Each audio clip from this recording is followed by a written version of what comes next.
Koki People Alliance na Manipurda Hauzik Paliba BJP Sarkar asida support tawroi hadina phungdorakpa matung BJP government ge spokesperson suariba health amadi IPR minister Sapam Ranjan Singh KPN BJP dagi Tokhrabasu Sarkar asida thudokpa kai Leiroi hana phungdokri any life ka khanana unaba amada minister Sapam Ranjan hai hauzik state lenga asida BJP khakta da MLA kontrani thoi amasung NPF ki MLA manga amasung independent MLA ahunga lenana majority oidina leri Manipur ge hauzik oriba irang asida union home minister Amit Shah na Koki Singna Taliba separate administration kanungda piroi habagi thajaba pirali government asna lamda masida hanagi punsita tangulai taba purngaba kanu honari amadi government asi Manipur miyamgini district administrator singa paulong duna miyamgi yaifrana ba amadi awar apa singing sinna miyambu awar apa laitna ba akan maungda thabak pakhali matamatamgi matung ina government asna thabak pakhalakani hana mahana phundoki. So I think with the number that we have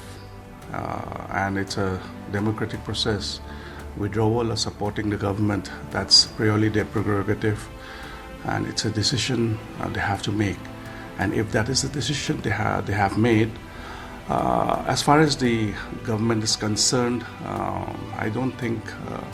it would affect the government in any way.